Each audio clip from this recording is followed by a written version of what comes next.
யோசுவாவின் புஸ்தகம் 6வது அதிகாரம். யோசுவா 6வது அதிகாரம் அதனுடைய 2வது வசனம். கர்த்தர் யோசுவாவை நோக்கி இதோ எரிகோவையும் அதன் ராஜாவையும் யுத்த வீரரையும் உன் கையில் ஒப்பு கொடுத்தேன். கர்த்தர் யோசுவாவை நோக்கி இதோ எரிகோவையும் அதன் ராஜாவையும் யுத்த வீரரையும் உன் கையில் ஒப்பு கொடுத்தேன். நேற்று இரவு பரிசுத்த ஆவியானவர் இந்த வார்த்தையை கொண்டு இடைபட ஆரம்பித்தார். வாக்குத்தத்தம் என்றால் அநேக வார்த்தைகள் நமக்குள்ளே ஓடிக்கொண்டுதான் இருக்கும். ஆமென். ஆனாலும் ஆமென் உறுதிப்படுத்துகிறது பரிசுத்த ஆவியானவர். தருவேன் என்று சொல்லுகிறது இருக்கிறது, தந்தேன் என்று சொல்லுகிறது இருக்கிறது. ஆமென். நான் உனக்கு இதை செய்வேன் அப்படி சொல்லுகிற காரியம் இருக்கிறது. உனக்கு நான் செஞ்சுட்டேன் அப்படி சொல்ற காரியம் இருக்கிறது. ஒப்பு கொடுப்பேன்னா ஆண்டவர் தருவார். ஆனா எப்ப தருவார்னு தெரியாது. அது நடுவில் இருக்கிற ப்ராசஸ் தெரியாது. ஒப்பு கொடுத்தேன் என்றால் 100% கன்ஃபார்ம் ஆயிட்டு இனி இது என் கையை மீறி போகாது. சத்தம் ஆமென் சொல்லுங்க. ஹல்லேலூயா. கர்த்தர் சொல்லுகிற ஒவ்வொரு வார்த்தையும் ஒவ்வொரு தேவ பிள்ளை அப்படி பார்க்க ஆரம்பிக்கணும். நீங்க ஆபிரகாமுக்கு செய்வேன் என்றால் 99வது வயதுல வந்துட்டு நிச்சயமாக அப்படி சொல்லிட்டு போயிட்டார். அதன் அர்த்தம் என்ன? இனி தாமதிக்காது. ஒப்பு கொடுத்தேன் அப்படிங்கிறார்னா 100% அந்த காரியம் எனக்கு தான் என்பது அந்த இடத்துல கன்ஃபார்ம் ஆகுது. 2வது காரியம், இனி தாமதிக்காது.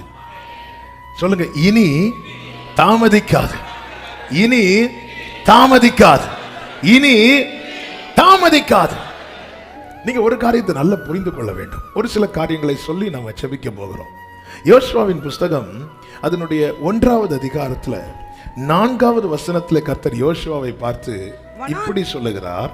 வனாந்திரமும் இந்த லீபனோனும் தொடங்கி ஐபிராத் நதியான பெரிய நதி மட்டும் உள்ள ஏத்தேரின் தேசம் அனைத்தும் சூரியன் அஸ்தமிக்கிற திசையான பெரிய சமுத்திரம் வரைக்கும் உங்கள் எல்லையா இருக்கும். நான் யோசுவாவின் வாழ்க்கையை மட்டும் முன்வைக்காம ஆமா நம்முடைய வாழ்க்கையில கர்த்தர் இடைபடுகிற சொல்ல விரும்புகிற சில காரியங்கள் இங்க என்ன சொல்லப்பட்டிருக்கிறது என்றால் நல்ல கவனமா கேளுங்க. இவர்களுக்கான எல்லையை கர்த்தர் ஏற்கனவே நியமித்திருக்கிறார். ஆமென் சொல்லுங்க பார்க்கலாம். எனக்கான எல்லையை கர்த்தர் ஏற்கனவே குறித்து வைத்திருக்கிறார். ஆமென். இவன் எதுவரை வளருவான், இவன் எதுவரை படருவான் நமக்கு தெரியாது.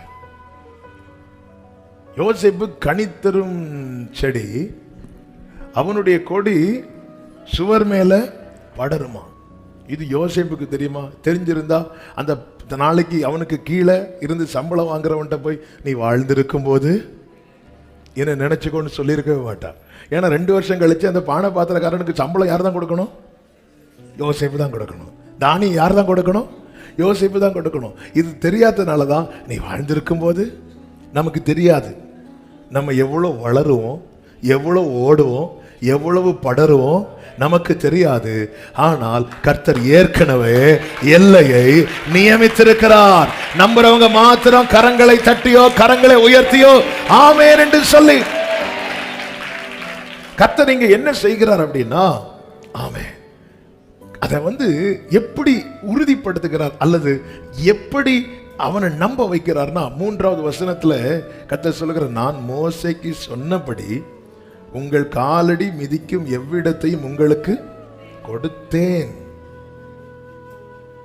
நீ மோசே லைஃப பாருப்பா. மேகம் போன்ற இத்தனை திரளான சாட்சிகள் சூழ்ந்திருக்கு. நீ பாரு, அவங்க லைஃப பாரு. ஆபிரகாம்கிட்ட நான் சொன்னேன், கொடுத்தேனா? ஆமாண்டவரே. ஈசா கிட்ட நான் சொன்னேன், கொடுத்தேனா? ஆமாண்டவரே. யாக்கோப்ட்ட நான் சொன்னேன், கொடுத்தேனா? ஆமா. இப்படி எல்லாம் நம்மளை அடுத்து கேட்க வைக்கிறதுக்காக. அதே போல நான் யோசுவாவே உனக்கு சொல்றேன், உன் எல்லை இப்ப நீ பார்க்கறது தெரியுமா, அல்லது இப்ப நீ போட்டு வச்சிருக்கிறது தெரியுமா? இது மட்டும் இல்ல, நான் உனக்கென்று ஒரு எல்லைய ஆமா நீ கற்பனையில கூட நினைக்காத அளவுக்கு நான் போட்டு வச்சிருக்கேன். நான் மோசைக்கு சொன்னபடி கொடுத்தேன், சொன்னபடி கொடுத்தேன்.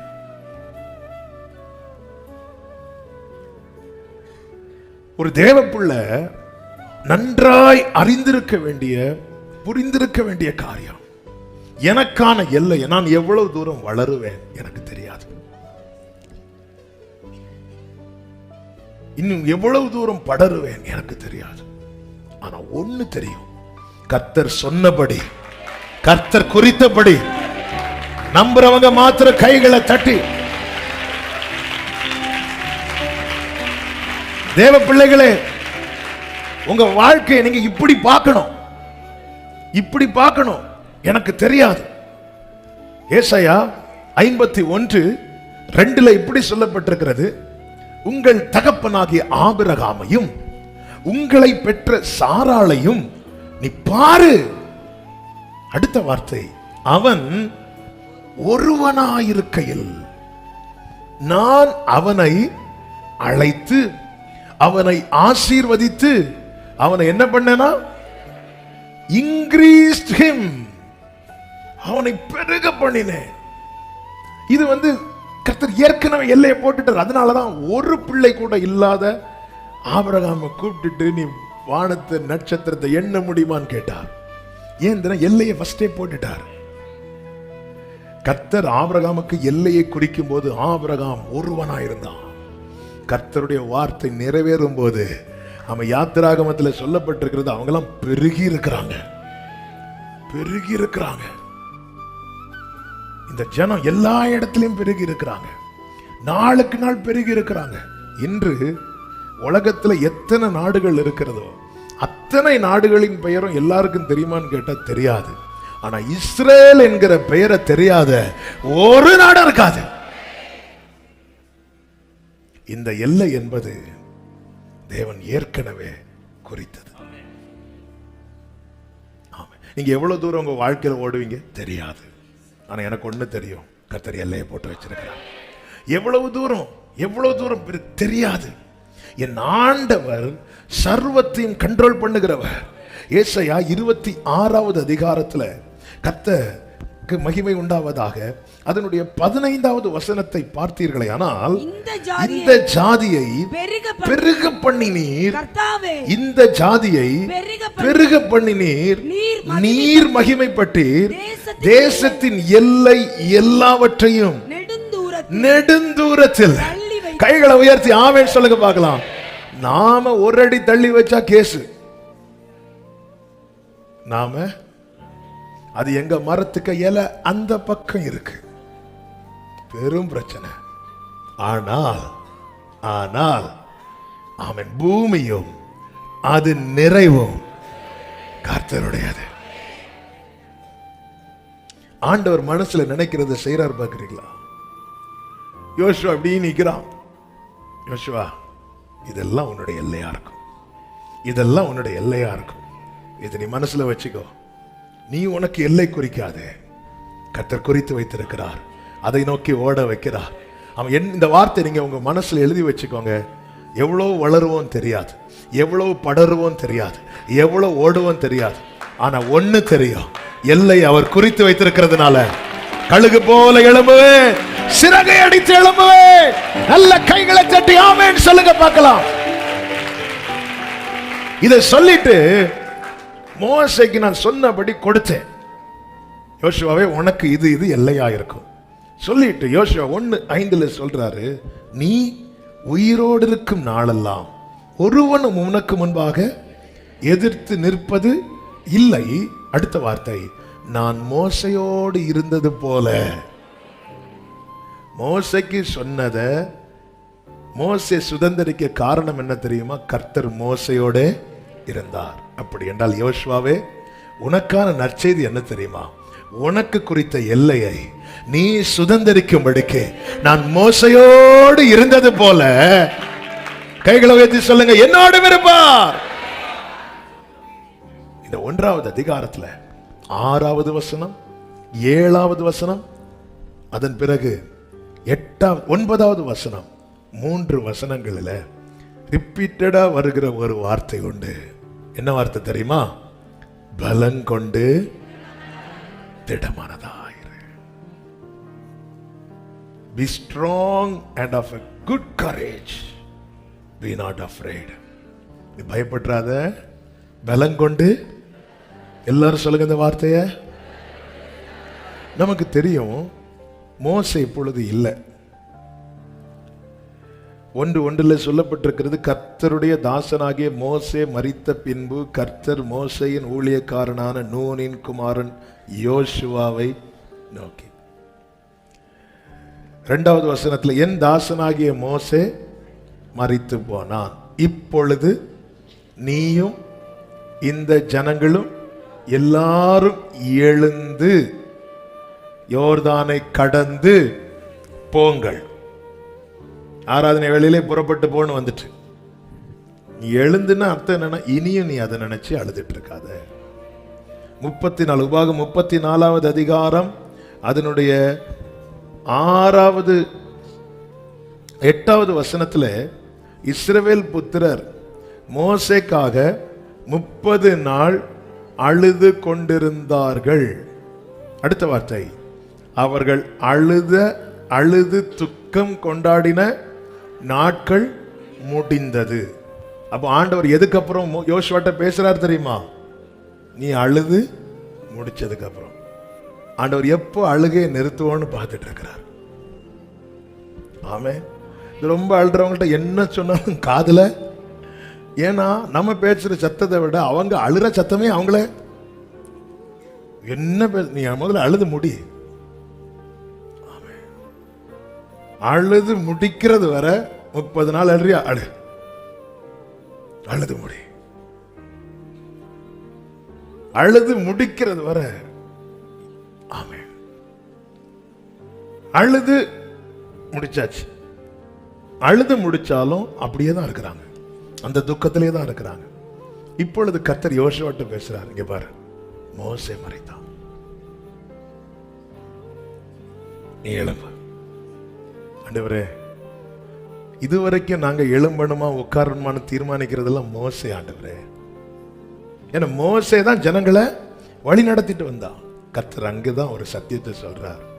மோசே எழும்பணுமா உட்காரணுமான்னு தீர்மானித்தது நான்பா. நான் மோசையோடு இருந்தது போல. ஆமே. நீங்க மோசையை தான் பார்த்தீங்க, ஆனா மோசே என்ன பார்த்தா? யோசுவாவை ஒன்றை புரிந்து கொள், மோசே விலகுவான், ஆரோனும் விலகுவான், மலைகள் விலகும், பர்வதங்கள் நிலை பெயரும், என் கிருபை உன்னை விட்டு. ஆமென் சொல்லுங்க பார்க்கலாம். நீ பலம் கொண்டு திடமானதாயிரு. நல்லா புரிஞ்சுக்கோங்க. வெளியே யோசுவா பெரிய யுத்த வீரன், வெளியே யோசுவா அடுத்த லீடர், ஆனா உள்ளம் எதுக்கு பயப்படுது, எவ்வளவு கலங்குது, இது யாருக்குமே தெரியாது. அது கர்த்தருக்கு தெரியும். கர்த்தருக்கு தெரியும். ஆபிரகாம் யுத்தம் முடித்து வருகிறான். 4 பெரிய ராஜாக்களை துரத்தி விட்டு வரும்போது சோதோமின் ராஜா வந்து அப்ரிஷியேட் பண்ண வரான். எல்லாருமே ஆபிரகாமுடைய ஜெயத்தை கொண்டாடும் போது கிறிஸ்துவின் நிழலாய் அறியப்பட்ட மெல்கிசேதேக்கு வந்துட்டு அப்பமும் திராட்சரசமும் கொடுத்தாராம். ஏன்னா அவருக்கு தெரியும், வெளியே நல்ல யுத்தம் பண்ணா அவனுக்குள்ள எவ்வளவு களைப்பு இருக்கும் என்பது. ஆமே. நம்ம எல்லாம் ஒண்ணு சாதிச்சுட்டு ஜெயிச்சிட்டோன்னு வரும்போது அந்த ஜெயத்தை கொண்டாடுறதுக்கு 1000 பேர் இருப்பாங்க. ஆனால் அந்த பிரயாசத்தினால் நமக்குண்டான களைப்பு, நமக்குண்டான வேதனை, அது நம்மை யார் நெருக்கமா இருந்து அறிகிறார்களோ அவர்களுக்கு மட்டுமே தெரியும். அவர்களுக்கு மட்டுமே தெரியும். வெளியே பார்க்கறத வச்சு இவங்களுக்கெல்லாம் என்ன ராஜ வாழ்க்கை, இவங்களுக்கெல்லாம் என்ன ராஜ வாழ்க்கை. கடந்த நாளில் ஒருத்தர் சொல்லி ஒன்று ஃபீல் பண்ணா. ஒருத்தங்க வந்து பார்த்துட்டு பிஸ்னஸ் பண்ணிட்டு இருக்கிறார்.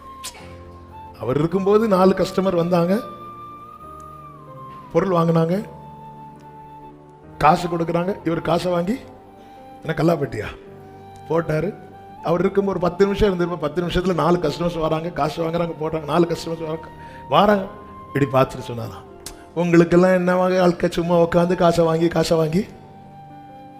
அவரு சொல்றாரு, 2 நாளா பிசினஸ் இல்லைன்னு ஃபீல் பண்ணிட்டு இருந்தேன். ஏதோ ஆண்டவர் கிருபையில ஒரு 4 பேரை. உங்களுக்கெல்லாம் என்ன ஈஸியா நம்ம ஒருத்தங்களை பார்த்து சொல்லிடுறோம், உங்களுக்கெல்லாம் என்னப்பா பிரச்சனை, உங்களுக்கு என்ன பிரச்சனை.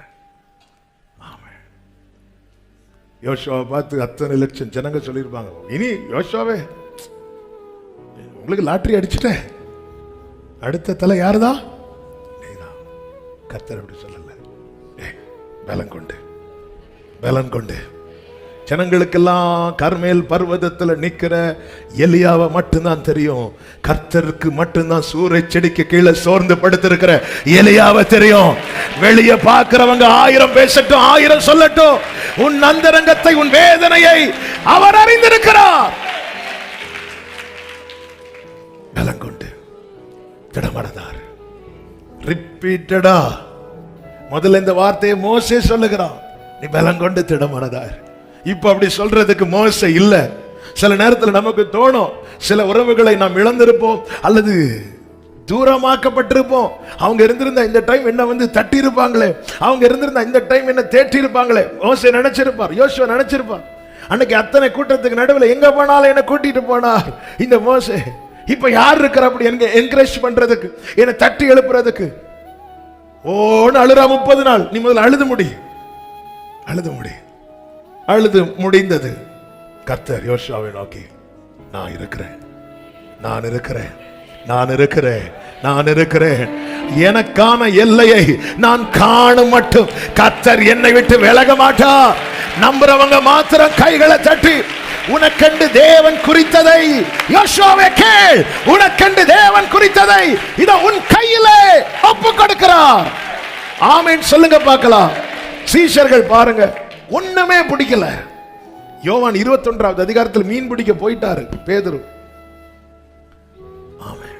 உண்மையில அவருக்கு பசி தாங்க முடியல. என் முந்தி இயேசு கூட இருந்தா ஒரு பிரச்சனை கிடையாது. வருஷா வீட்டுக்கு கூட்டு போவாங்க.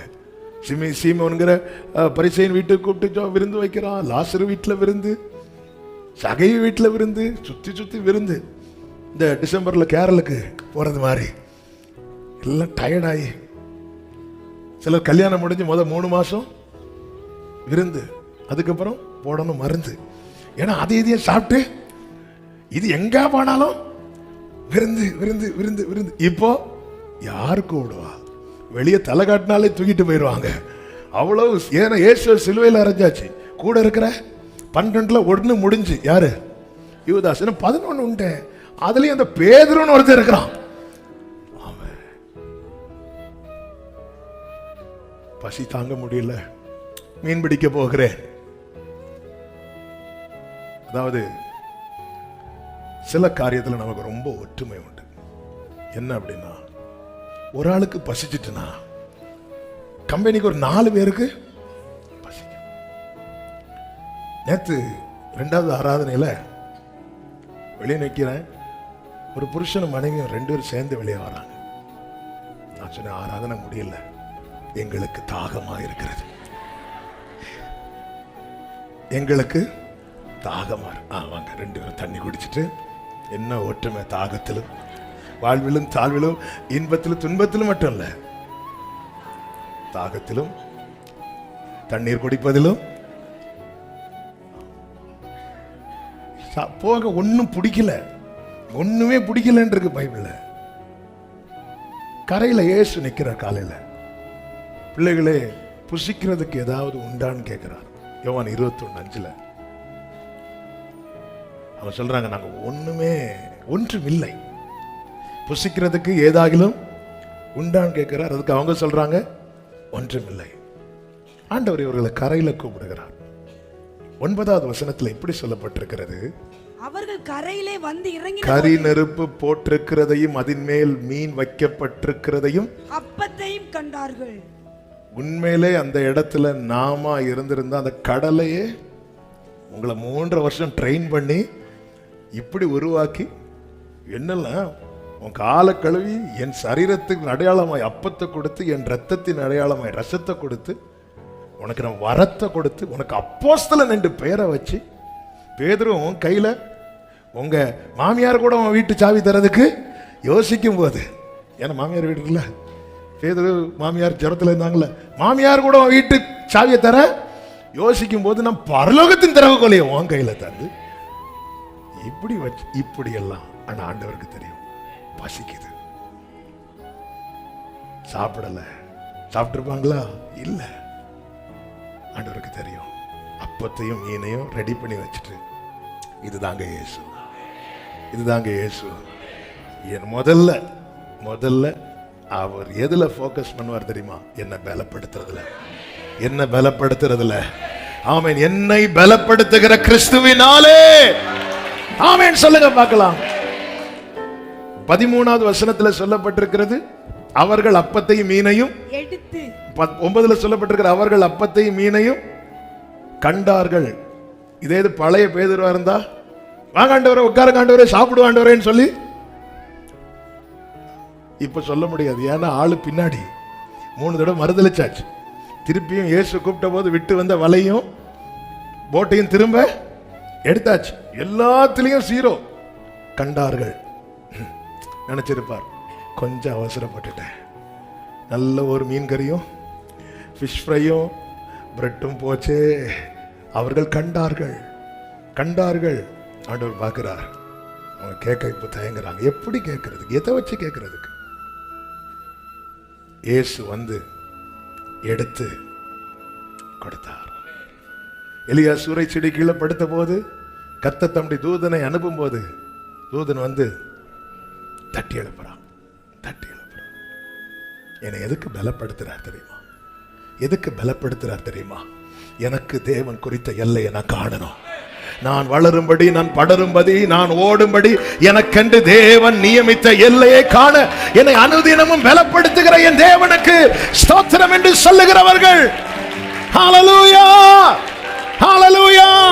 நிறைய எழுதிட்டு வந்தேன், ஆனா இந்த வார்த்தைகளே தான் என் இருதயம் ஆமென் அப்படி தங்கி இருக்கிறது.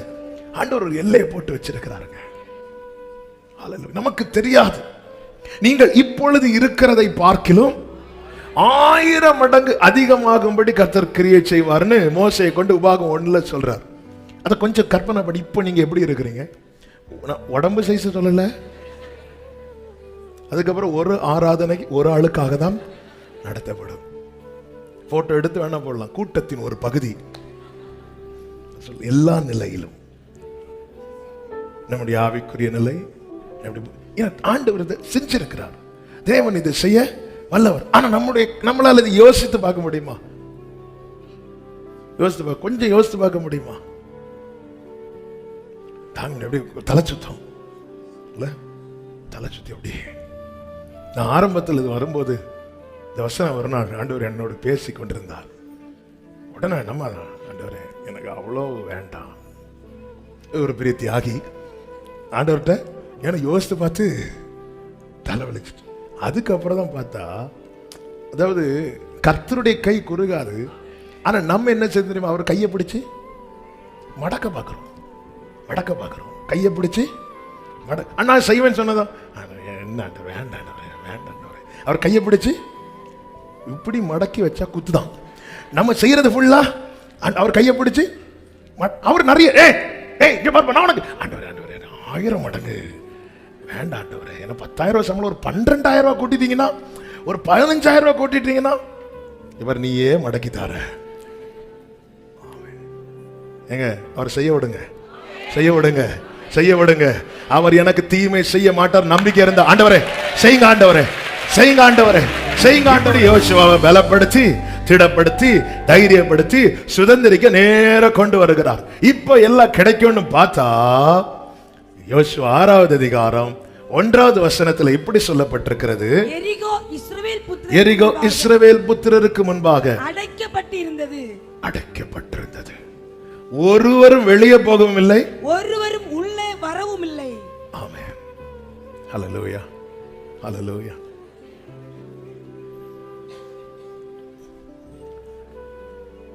கஷ்டப்பட்டு டிராவல் பண்ணி ஃபார் எக்ஸாம்பிள், ட்ரிவாண்ட்ரத்தில் நமக்கு ஜூ இருக்கு. வீட்டில் வந்து பயங்கரமாக பிளான் பண்ணி எல்லாம் ரெடியாகி சாப்பாடு பொட்டலெல்லாம் கட்டி வண்டி எடுத்து அல்லது காரை பிடிச்சி அல்லது எப்படியோ போய் இறங்கி போய் இன்னைக்கு ஷூக்குள்ள ஃபுல்லாக சுற்றி பார்த்து டைம் பாஸ் பண்ணலான்னு போகும்போது கேட்டு போட்டு இருந்தா நம்ம வாழ்க்கையில் பல இடத்துல இங்கே தான் வந்து நிற்கிறோம். இப்போ நடக்கும், இப்போ கிடைக்கும் அப்படின்னு வந்து பார்த்தா வாசல் வர வந்தாச்சு. ஆனா நான் வாசலை பார்க்காம இருந்த போது கூட எனக்கு நம்பிக்கை இருந்த ஆண்டவரே. ஆனா என்ன நீங்க இங்க கொண்டு வந்து நிக்க வச்சுட்டு பார்த்தா யாராவது இதுக்குள்ள போட ஒரு வரும், யாராவது உள்ள இருந்து. அப்ப அந்த வாசல் என்பது எவ்வளவு ஸ்ட்ராங்கா இருக்கும். அந்த எரிகோவின் மதில் மேல ஒருத்தி வீடு கட்டி குடியிருக்கிறா. அப்ப அந்த மதில் எவ்வளவு ஸ்ட்ராங்கா இருக்கும். ஆண்டவரே, நம்பி நம்பி நம்பி நம்பி நம்பி நம்பி காத்திருந்து காத்திருந்து காத்திருந்து சுதந்திரிக்கலான்னு வரும்போது டோர் க்ளோஸ்ட்.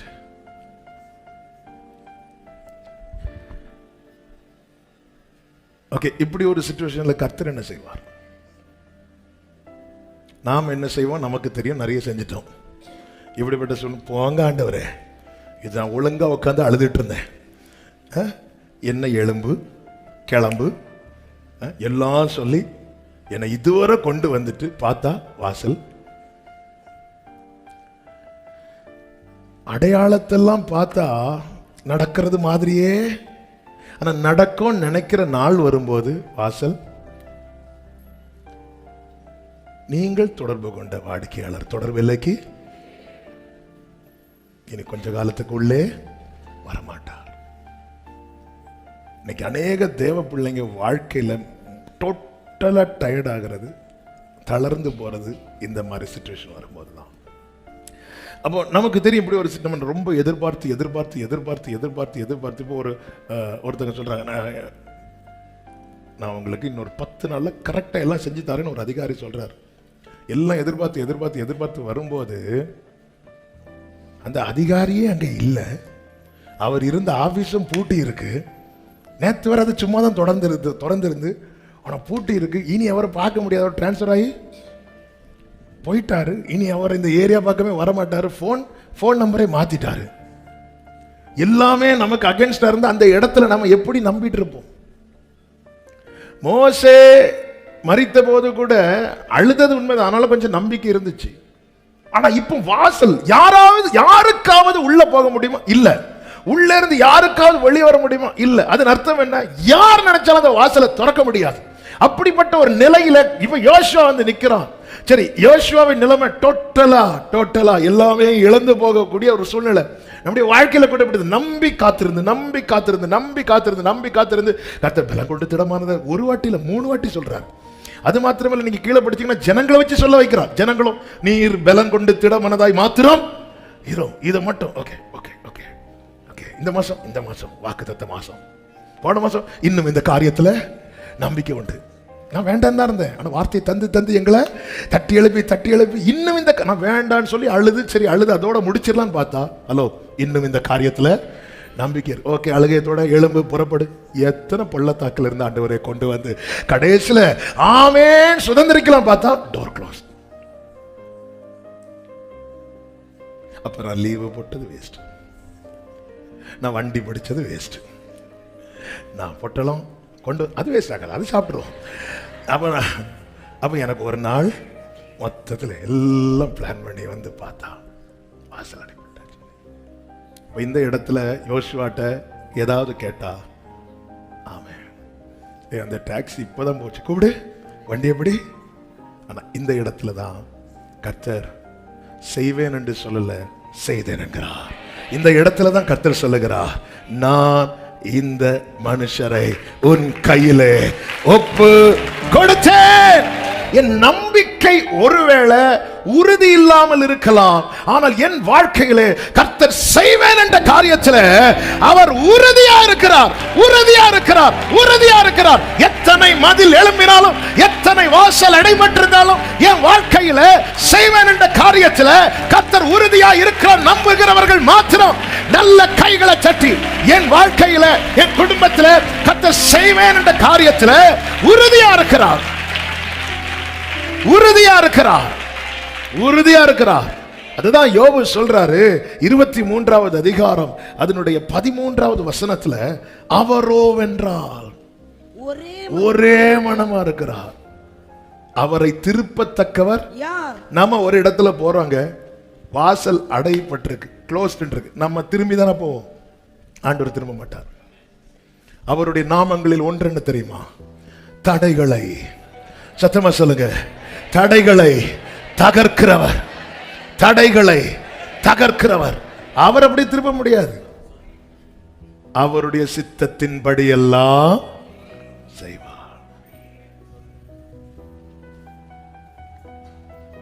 நாம போய் வாசல் அடைப்பட்டது நம்ம திரும்பிடுவோம். யோசுவா மட்டும் தனியா போனா திரும்புவான்னு தெரியும்.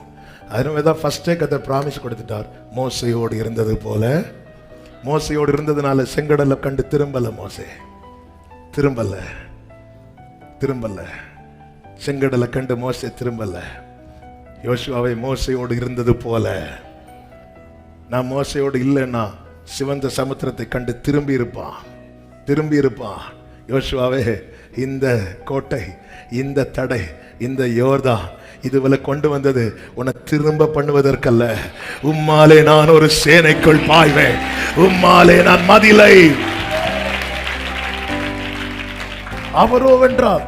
அப்போ இங்க ஒரு விஷயம் தெரியுது. நம்ம எதை பெரிய விஷயமா பார்க்கிறோமோ இதை ஆண்டவர் ஒரு பொருட்டாவே எண்ணல. பாருங்க, ஆபிரகாம் கூடவே இருந்தவன் தான், எல்லா விதத்திலும் ரொம்ப சப்போர்ட்டிவா இருந்தவன் லோத். லோத்து ஆசீர்வதிக்கப்படுறான். 13வது அதிகாரத்தில் லோத்து பிரிஞ்சு போயிட்டார். கூடவே இருந்துட்டு திடீர்னு ஒருத்தன் பிரியும் போது வலி இருக்கும். ஆபிரகாம் லோத்தை விட்டு பிரிந்த போது கர்த்தர் ஆபிரகாமை நோக்கி, என்னப்பா லோத்து போயிட்டானாப்பா, எதுவுமே சொல்ல. ஆபிரகாம் வடக்கேப்பார். ஆதியாகமம் 13வது அதிகாரம் 14வது வசனம். கர்த்தர் ஆபிரகாமை நோக்கி, உன் கண்களை ஏறெடுத்து நீ இருக்கிற இடத்திலிருந்து வடக்கே பார், தெற்கே பார், கிழக்கே பார், மேற்கே பார். எங்க மட்டும் காட்டலன்னா நீ லோத்து இருக்கிற இடத்தை பாருன்னு காட்டல, மீதி எல்லாத்தையும் காட்டுறார். என்னதுன்னு அர்த்தம்? எவ்வாறு ஆபிரகாமே, லோத்து ஒன்னை விட்டு போனதை நினைச்சு நான் மைண்ட் பண்ணல, எனக்கு அது ஒரு விஷயம் கிடையாது, உனக்கு அது ஒரு விஷயமா இருக்கக்கூடாது. உன்னை ஆசீர்வதிக்கிறதுனா சில நேரத்தில் நம்ம இவங்க இருந்திருந்தா அவங்க இருந்திருந்தா ஆண்டவர் அப்படியே திருப்ப சிந்தைகளை மாத்துறாரு. பாருங்க எப்படி ஒருவனை கைட் பண்றாரு பாருங்க. அவன் லோத்தை குறித்த, ஐயோ அவன் இல்ல போயிட்டானே, இனி அவ்வளவுதான், அவன் போயிட்டானே, அவன் இல்லையே, அவன் விட்டு போயிட்டானே, அந்த அந்த ஒரு கட்டில இருந்து வெளியே கொண்டு வர. வடக்கே பார், தெற்கே பார், பார் மட்டும் சொல்லாம அடுத்த வசனத்துல சொல்றாரு, நீ பார்க்கிற இந்த பூமி முழுவதையும் நான் உனக்கும் உன் சந்ததிக்கும் என்றைக்கும் இருக்கும்படி கொடுத்து உன் சந்ததியை பூமியின் தூளை போல பெருக பண்ணுவேன். ஒருவன் பூமியின் தூளை எண்ண கூடுமானால் உன் சந்ததியும் எண்ணப்படும். அடுத்த வார்த்தை, நீ எழுந்து தேசத்தின் நீளம். ஆண்டவர் பாத்தீங்களா, எழும்பு. தேவன் இடைப்படும் போது ஒரு மனுஷன் முடங்கி இருப்பதை தேவன் விட மாட்டார். யோசுவாட்ட என்ன சொன்னார்? நீ எழுந்து. லோத்து போயிட்டானே, என் கூட கடைசி வரை இருப்பான் நான் நம்பிட்டு இருந்தேன், இப்படி போயிட்டானே, பாரு, எழும்பு, எழும்பு. நம்ம எதை விஷயமா தலைக்குள்ள கொண்டு வரோமோ அதை ஆண்டவர் மைண்டே பண்ணல. இங்க வாசல் அடைபட்டு ஒருத்தன் கூட ஒருவனுக்கும் போக முடியல, வரவும் முடியல. ஆரம்பத்திலேயாவது 2 வேவுகாரங்க வேவு பார்க்க போனவங்க போயிட்டு வந்தாங்க. இப்போ ஒருத்தருக்கும் அட்லீஸ்ட் அந்த 2 பேரையாவது அனுப்பி விடலான்னு பார்த்தா, சுதந்திரிக்கு நம்ம பக்கத்துல வரும்போது இருந்த அனுகூலம் கூட நமக்கு இல்லாமல் இருக்கும். ஆரம்பத்தில் அந்த வாசலுக்குள்ள 2 பேர் போயிட்டு வராங்க. அப்போ ஒரு நம்ம நம்பணும்னா அட்லீஸ்ட் 2 பேர் போன இடத்துல ஒரு 4 பேராவது போகிற மாதிரி இந்த வாசல் ஓபனா இருக்கும்னு பார்த்தா நல்ல ஸ்ட்ராங்கா க்ளோஸ் ஆயிட்டு. ஏன்னா 2 வேவ் பார்க்கறவங்க வந்த விஷயம் அங்க என்ன ஆயிட்டு, ஸ்மெல் ஆயிட்டு. தெரிஞ்சு ராகா வீட்டில் வந்து கேட்குறாங்க, 2 பேர் வந்திருக்காங்க, உன் வீட்டில் தானே வந்தாங்க.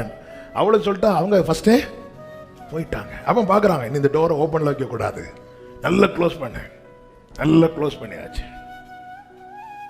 அப்பெல்லாம் இருந்த போர்டு வரை போட்டிருப்பாங்க, நாய்கள் ஜாக்கிரதை. யோசுவா ஒருவேளை அந்த 2 பேரை பார்த்துருப்பாங்க.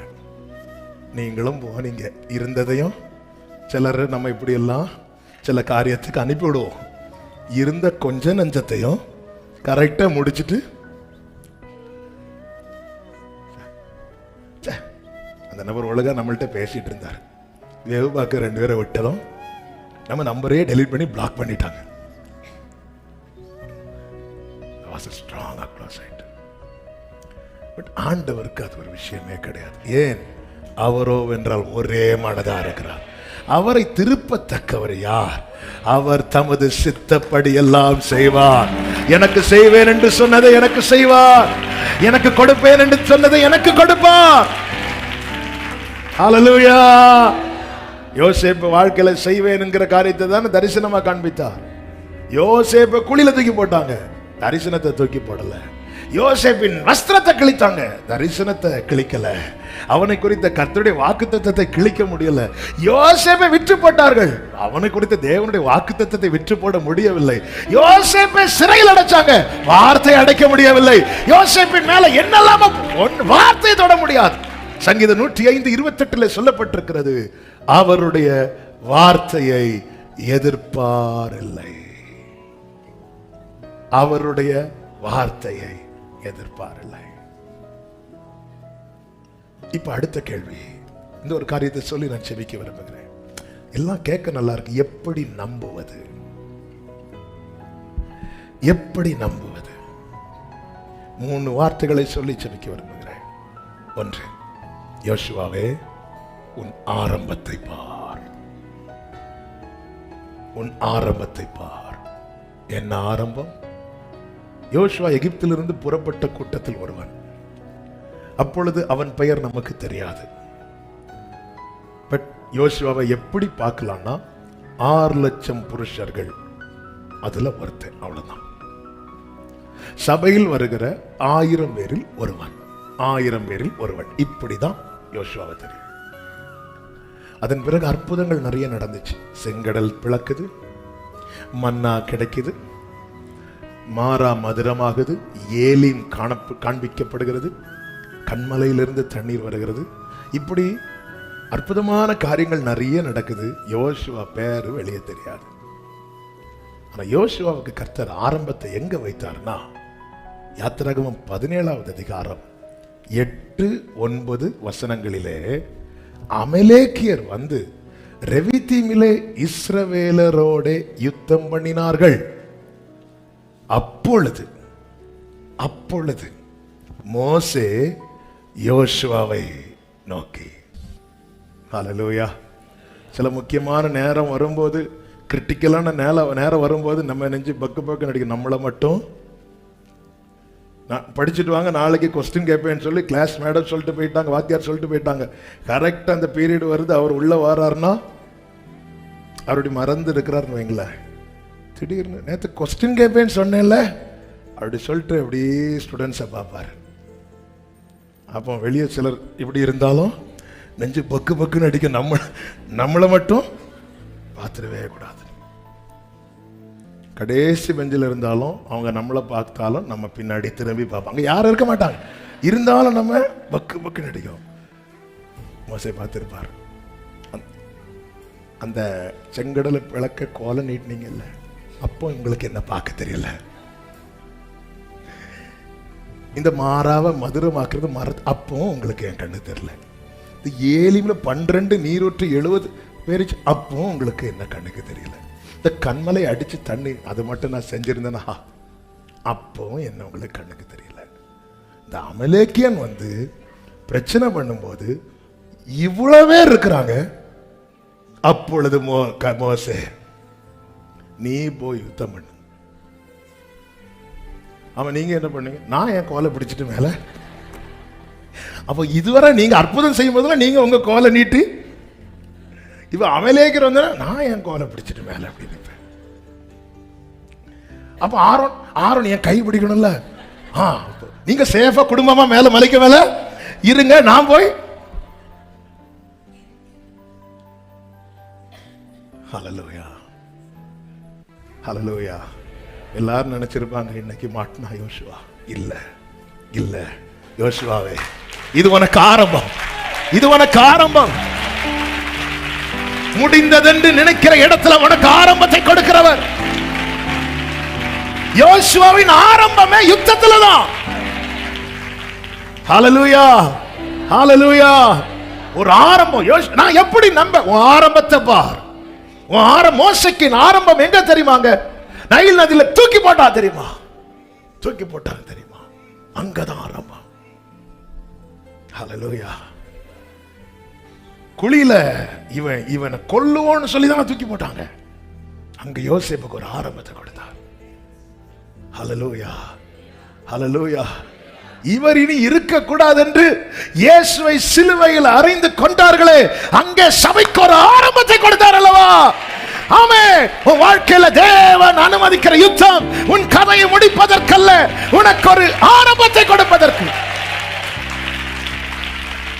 ஜீசஸ் ஆரம்பத்தை கொடுக்கிறார். ஹல்லேலூயா. ஆரம்பத்தை பாரு. ஆமென். ஹல்லேலூயா. அதை தாண்டி வந்திருக்க, தீய கடந்துட்டேன், இனி தண்ணீரையும் கடக்கணும். அவ்வளவுதான். தீய கடந்துட்ட. தண்ணீர்ல சாகணும்னா எதுக்கு தீய கடக்க வைக்கணும்? தீயை கடந்து வந்தோம், இனி தண்ணீரையும் கடக்க பண்ணுவார். எதற்காக? செழிப்பான இடத்துல. அதுதான் தேவன் எனக்கு குறித்த எல்லை. ஆமென் சொல்லுங்க பார்க்கலாம்.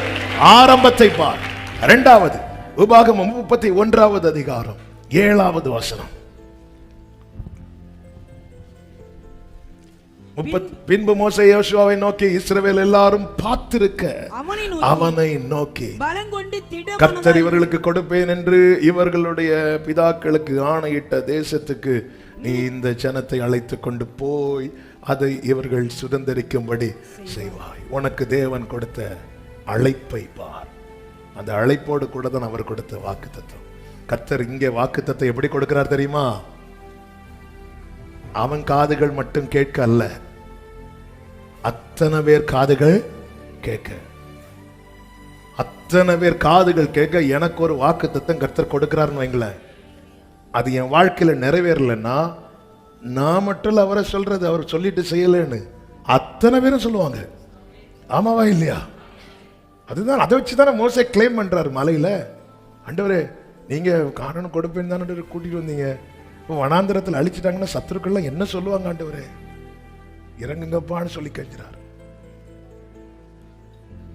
அத்தனை மற்றவர்கள் காதுகள் கேட்க உங்களுக்கு என்று கர்த்தர் ஒரு வார்த்தையை தொனிக்க பண்றார்னா புரிந்து கொள்ளுங்கள், விடமாட்டா. ஒரு விசை கர்த்தர் தம்முடைய பரிசுத்தத்தின் பேரில் ஆணையிட்டா அவர் பொய் சொல்ல மாட்டார். என்கிட்ட சீக்கிரட்டா சொல்லிட்டு ஒருவேளை என் வாழ்க்கையில் அப்படி செய்ய மாட்டார்.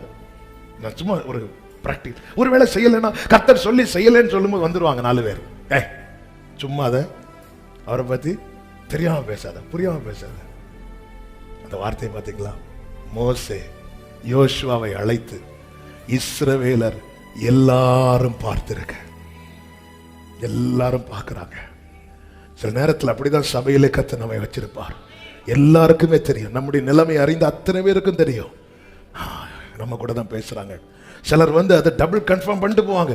உங்களுக்கு தான் பேசினார் ஆண்டவர், உங்களுக்கு தான் பேசினார் ஆண்டவர், உங்க கூட தான் பேசினார். உங்க நிலைமை புரிஞ்சுக்கோங்க. தேவன் தம்மை பரியாசம் பண்ண விட்டார்.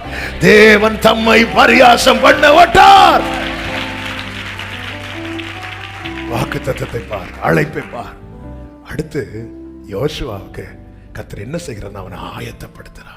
யோசுவா 3:15 யோசுவா 3:1 சொல்லப்பட்டிருக்கிறது. அதிகாலையில் அவன் எழுந்து அவன் என்ன செய்கிறான்னா, அவன் ஜனங்களை எல்லாரையும் புறப்பட பண்ணி எல்லாரையும் கொண்டு வந்து 5 சொல்றார், இன்று உங்களை பரிசுத்தம் பண்ணி கொள்ளுங்கள், நாளைக்கு கர்த்தர் உங்கள் நடுவில். அப்ப ஆயத்தப்படுத்துகிறார். உனக்கு ஒரு அறிமுகத்தை கொடுத்து, உனக்கு ஒரு அழைப்பை கொடுத்து, உன்னை ஆயத்தப்படுத்தினது உன்னை இதுவரை நடத்தி கொண்டு வந்துட்டு உனக்கு ஒண்ணும் கிடையாது போன்னு சொல்லி அனுப்புவதற்கு அல்லப்பா. ஆமே, உன்னை சுதந்தரிக்க வைப்பதற்காக. கைகளை உயர்த்தி ஆமேன்னு சொல்லுங்க பார்க்கலாம். பிரியமான கர்த்தருடைய பிள்ளைகளே, அழைத்தது கர்த்தர் அல்லவா? முடிந்தது என்று நினைத்த இடத்துல நமக்கு ஒரு அறிமுகத்தை கொடுத்திருக்கிறார் அல்லவா? சுதந்தரிக்கும்படி நம்மை ஆயத்தப்படுத்தினதின் அடையாளமாய் அல்லவா இந்த யோர்தானை கடக்க பண்ணி இருக்கிறார். அவரோடு உடன்படிக்கை செய்ய வைத்திருக்கிறார். நிச்சயமாக நிச்சயமாக நான் வளரும்படி, நான் பெருகும்படி, நான் ஓடும்படி, எனக்கு குறித்த எல்லையை நான் தொடும்படி கர்த்தர் கிருபை செய்வார். ஆமென் சொல்றவங்க நல்ல கைகளை தட்டி. அவர் உண்மையுள்ளவர், அவர் உண்மையுள்ளவர். ஆமென் சொல்லுங்க பார்க்கலாம். உன் கையில் ஒப்பு கொடுத்தேன்னு ஒப்பு கொடுத்ததுதான். அந்த 6வது அதிகாரத்திலேயே அவர்கள் கண்களுக்கு முன்பாக இருந்த எரிகோவும் அதன் வாசலும் இடிந்து தரைமட்டமானது. இதற்காக இவர்கள் செய்தது என்னன்னு பார்த்தா, இது விழும்படி இவங்க ஒண்ணுமே செய்யல. இவர்கள் சுதந்தரிக்கும்படி செய்தார்கள். என்ன செய்தார்கள் தெரியுமா? கர்த்தரை பாடி துதித்தார்கள். இது விழும்படி செய்ய வேண்டியது கர்த்தர், ஆனா அது சுதந்தரிக்கும்படி நீ செய்ய வேண்டியது கர்த்தருக்கு மகிமையை கொடுக்கணும். கர்த்தருக்கே அதை செலுத்துங்கள்.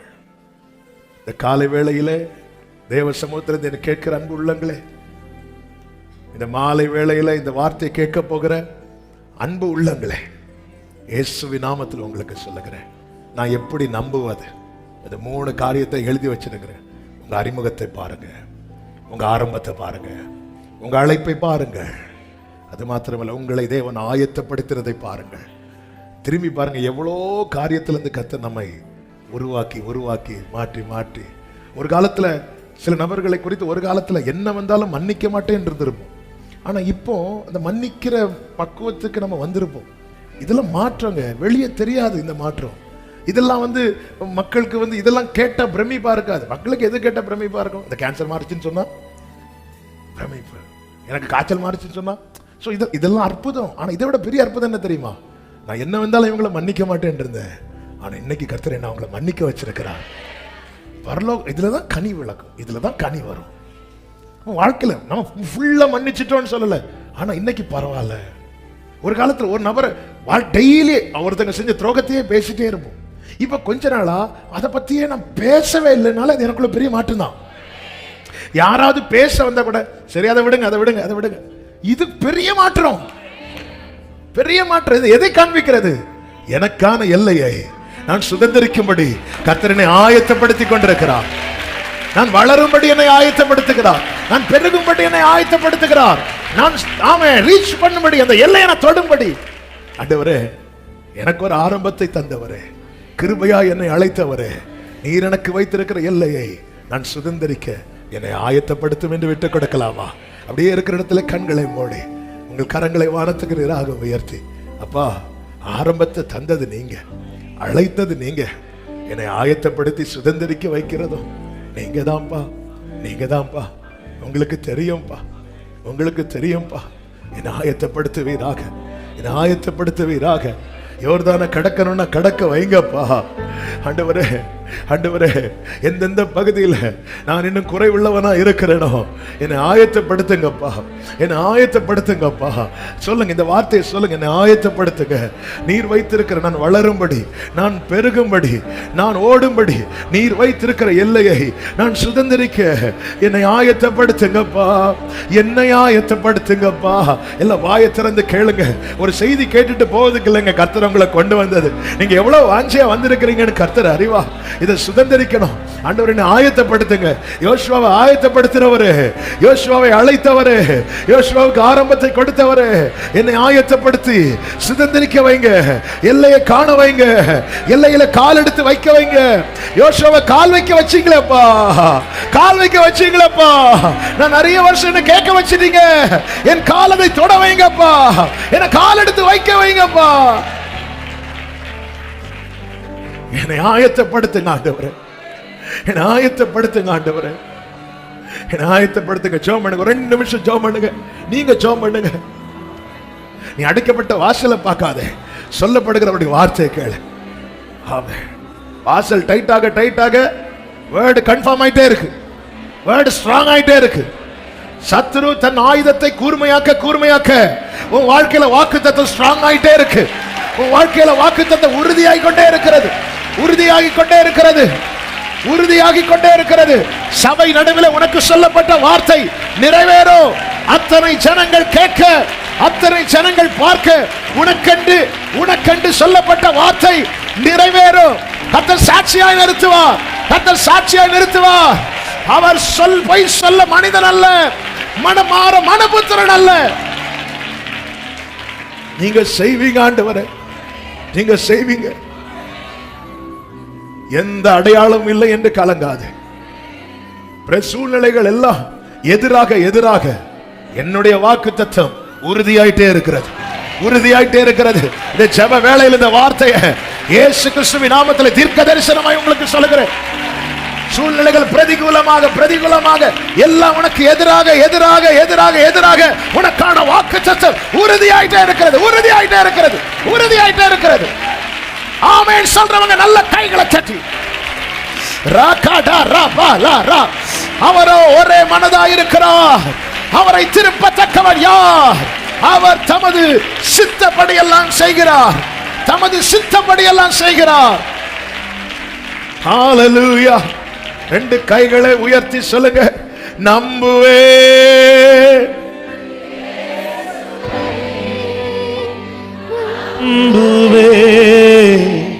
இயேசுவை நம்புவே. Glory Father. இயேசுவை. Amen Jesus. நம்புவே. இயேசு. கைகளை உயர்த்தி வைக்கலாமா? எங்களுக்கு ஆரம்பத்தை கொடுத்தவரே, கிருபையாய் அழைத்தவரே, அத்தனை பேர் பார்க்க எங்களுக்கான வாக்குத்தத்தத்தை தொனிக்க பண்ணினவரே, நீர் நிறைவேற்றுவீர். எங்களை ஆயத்தப்படுத்துகிறீர் அதற்காக, சுதந்திரிப்பதற்காக எங்களை ஆயத்தப்படுத்துகிறீர். ஆண்டவரே, இந்த வார்த்தையை கேட்டு கர்த்தர் என்னோடு தான் பேசினார் என்கிற நிச்சயத்தோடு உங்க சமூகத்தில் தங்களை அர்ப்பணித்த ஒவ்வொருவருக்காக செபிக்கிறேன். சுதந்திரிக்க வைப்பீராக. கானான் எல்லையிலே கால் வைக்க வைங்கப்பா. சாட்சியாய் நிறுத்துவீராக. உம்முடைய நாமத்துக்கு மகிமை வரப்படும். எல்லா மகிமை உமக்கு செலுத்துகிறோம் இரட்சகர் இயேசு கிறிஸ்துவின் நாமத்தில் பிதாவே, ஆமென். சேர்ந்து சொல்லுவோம், என் ஆத்துமாவே கர்த்தரை ஸ்தோத்திரி, முழு உள்ளமே அவருடைய பரிசுத்த நாமத்தை ஸ்தோத்திரி. என் ஆத்துமாவே கர்த்தரை ஸ்தோத்திரி, கர்த்தர் செய்த சகல உபகாரங்களை மறவாதே. ஆமென். ஹalleluya. God bless you. கர்த்தர் உங்களை ஆசீர்வதிப்பாராக. ஆமென்.